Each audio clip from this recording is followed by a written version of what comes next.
Bienvenue dans le biais d'Esprit d'Audace, le média digital dédié à la croissance des PME et des ETI. Tout comprendre en quelques minutes sur la stratégie et sur les tactiques d'exécution. Je suis Camille Brodag, directeur général de Momentup, premier accélérateur privé pour les PME et pour les ETI.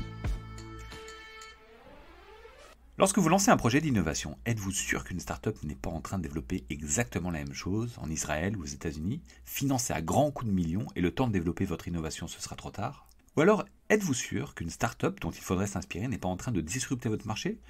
Êtes-vous sûr enfin qu'une start-up ne va pas rendre obsolète votre technologie? Aujourd'hui, nous allons parler du startup scouting. Le startup scouting, qu'est-ce que c'est? En anglais, un scout, c'est un éclaireur, un guetteur. Le terme est employé dans le sport pour les personnes dont le job est de découvrir les jeunes talents, ou alors dans le monde des agences de mannequins où des gens parcourent le monde pour découvrir de nouveaux corps et de nouveaux visages. Disons qu'il y a des métiers plus sympas que d'autres. De la même façon, le startup scouting est le fait d'identifier les startups d'un secteur particulier en France ou ailleurs.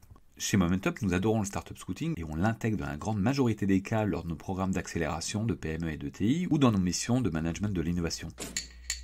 Donc pourquoi le faire? L'intérêt est multiple. Servir un projet d'innovation, s'inspirer, s'adapter ou même se défendre. Commençons par les projets d'innovation. En effet, lorsque vous avez un projet d'innovation, le startup scouting a un intérêt multiple. Il permet de diminuer les risques, notamment en s'assurant que ce n'est pas trop tard pour lancer ce projet, car une startup l'a déjà lancé et que le temps de développer la technologie, ce sera trop tard. Il permet d'accélérer le go-to-market en bénéficiant de connaissances, compétences et ressources que l'on n'a pas en interne. Une acquisition ou un partenariat technologique au sein d'un process d'open innovation peut ainsi permettre d'économiser un temps et des coûts non négligeables dans le développement d'un projet. Le startup scouting permet aussi de mettre en veille certaines innovations que l'on n'avait pas forcément imaginées ou que l'on ne juge pas assez matures. Ces deux derniers points font d'ailleurs écho à notre billet sur le capital investissement d'entreprise, donc si vous ne l'avez pas encore consulté, allez-y. Ainsi, l'open innovation avec des startups peut être accélérée ou la veille des marchés de demain plus pertinente si l'on prend un ticket dans une startup. Ensuite, s'inspirer et s'adapter. S'inspirer peut avoir un côté offensif pour voir ce que les startups font sur votre marché ou avec votre technologie. Et pourquoi pas s'en inspirer, pour ne pas dire copier? Le startup scouting permet ainsi de détecter des positionnements originaux ou des débouchés inconnus pour vos produits. On peut avoir intérêt à financer l'accélération de ces startups, comme on a vu dans le billet sur le capital investissement d'entreprise, lorsque l'on a parlé de Panasonic, qui a identifié et accompagné très tôt le constructeur automobile Tesla et en est devenu un des fournisseurs de référence, et est également devenu légitime sur le segment des batteries pour voitures électriques. Cela peut être également défensif car une start-up peut venir nous piquer des parts de marché grâce à une approche particulière et plus on la détecte tôt, plus on aura le temps de réagir. Nombre de startups sont venues disrupter un marché établi grâce à des technologies de rupture, de nouveaux modèles d'affaires ou l'introduction d'offres simplifiées. Les détecter en amont permet ainsi de prendre des positions et de se rendre proactif dans son environnement de marché. Sur ce sujet, prenons quelques exemples. D'abord, quelques exemples de sociétés pour lesquelles ça a marché. Facebook, le groupe Facebook renommé Meta, a acquis en 2012 le réseau social Instagram, qui était alors tout petit à l'époque, pour 1 milliard de dollars, alors qu'il n'y avait que 13 personnes. Le ratio valeur d'entreprise collaborateur est plutôt sympa. Le mouvement était gagnant car aujourd'hui le réseau social Facebook est plutôt en stagnation, voire même en baisse, car les internautes le délaissent au profit d'autres réseaux sociaux, notamment Instagram qui est en forte croissance. Le groupe Maison du Monde a fait l'acquisition de la startup Rinov, spécialisée dans la simulation en 3D d'aménagement d'intérieur à partir d'un plan ou d'une photo pour les professionnels comme pour les particuliers, anticipant le fait que leur métier de demain serait notamment basé sur la personnalisation d'espace. Le groupe d'édition Hachette a racheté la startup livrescolaire.fr, une entreprise d'écriture d'ouvrages digitaux et collaboratifs, anticipant le fait que ce mode de production d'ouvrages allait se substituer en partie à son business traditionnel de livres scolaires. Le startup scouting ne débouche pas forcément à des rachats, mais parfois à des partenariats.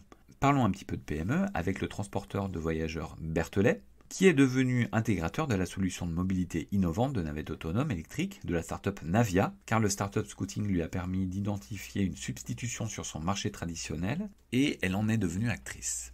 Maintenant, quelques exemples pour lesquels ça aurait dû marcher, et ça n'a pas marché à cause de la dépendance au sentier.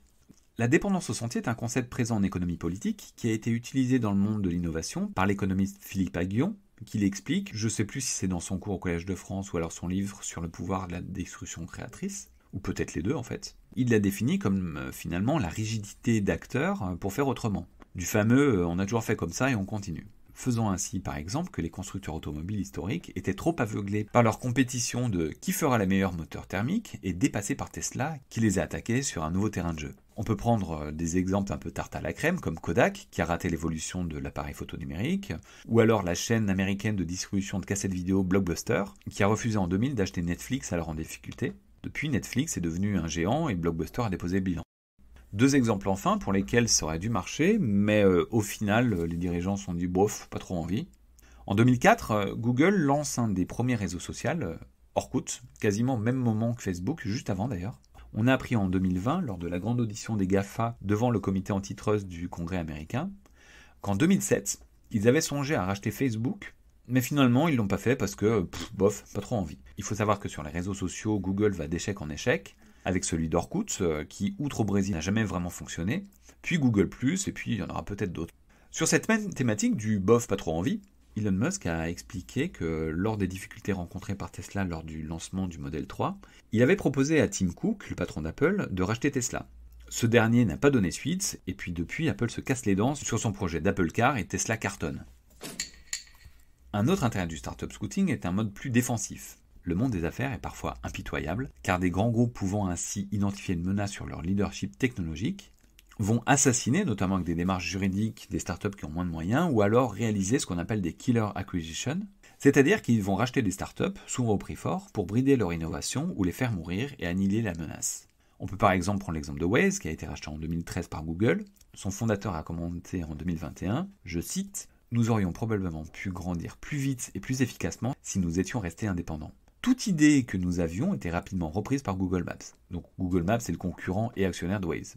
J'ai déjà discuté avec un entrepreneur qui avait vendu une de ses startups technologiques à un grand groupe américain. Ce dernier a d'une part acquis sa société pour la tuer, car la technologie ne l'arrangeait pas du tout, et d'autre part pour mettre le dirigeant sous cloche pendant 3 ans avec une clause de non-concurrence. Ceci étant dit, comment faire ? Le digital est évidemment clé, car il existe des bases de données publiques comme Crunchbase, qui vont par exemple recenser l'ensemble des startups ayant levé des fonds. Il y a un modèle gratuit et un modèle sur abonnement. C'est très bien, mais les informations ne sont pas toujours très fiables. Il y a également PitchBook sur le même registre, qui sera plus fiable mais beaucoup plus cher, car les informations sont vérifiées. Il existe aussi des plateformes dédiées au startup scouting, comme Stratos Insight par exemple, c'est ce qu'on utilise chez Momentup, qui vont crawler le web, c'est-à-dire qu'ils ont une technologie d'intelligence artificielle avec des robots qui passent leur journée à éplucher les bases de données et les sites internet des entreprises du monde entier et dans toutes les langues, et ont ainsi une base de données de millions de startups. Cette société travaille avec des grands comptes comme Nestlé, Unilever, Samsung, Siemens, etc. Il y a également des plateformes de financement participatif. Pour ceux qui ne savent pas vraiment comment ça fonctionne, ce sont des plateformes dans lesquelles la foule va financer une entreprise ou un projet, soit en prévente de sa première série, soit avec des contreparties multiples, soit en investissant directement dans la startup. J'ai déjà identifié sur la plateforme de financement participatif Indiegogo, qui est concurrente d'une autre beaucoup plus connue qui s'appelle Kickstarter, un projet de technologie complémentaire d'un de mes clients. Ce produit était stratégique et dans sa roadmap, et les porteurs de ce projet avaient un prototype et une équipe, mais pas vraiment de produit. Donc je les ai contactés, je suis allé les voir, c'était en Angleterre, on a discuté et quelques mois plus tard, ils nous rejoignaient. Cela nous a fait gagner 18 mois de R&D, et dans des industries très innovantes, 18 mois de R&D, ça correspond à un siècle pour d'autres. Donc cette veille startup n'est pas forcément suffisante, car il faudra souvent la compléter avec une veille brevet pour identifier de nouveaux entrants et ce que font vos concurrents. On peut également s'intégrer dans des écosystèmes, mais c'est pas le débat du jour. Le monde bouge vite, mais pour la majorité des PME et des ETI, avoir le pouls en direct de son industrie n'est pas forcément toujours intéressant et rentable. Donc certaines externalisent le startup scouting et le font faire périodiquement par des tiers. Nous travaillons par exemple avec des sociétés chez qui nous faisons une veille annuelle avec justement les plateformes auxquelles nous sommes abonnés et la méthode qu'on a mis en place autour de ça. Une fois par an, ça leur suffit et ça revient beaucoup moins cher que si elles avaient internalisé tout ça. Nous ne sommes pas évidemment les seuls à faire ça, parce qu'il y a pas mal de sociétés qui ont mis du service autour des plateformes de startup scouting. Donc sur les activités très innovantes, mais pas que, un startup scouting efficace permet de générer de la croissance et peut même être un vrai facteur clé de succès car il permet d'identifier avant tout le monde des technologies ou des débouchés générant la croissance de demain. Ce billet a été fait en collaboration avec Momentup, le réflexe croissance des PME et des ETI, donc un grand merci aux équipes et notamment à Victor pour m'avoir aidé à le préparer.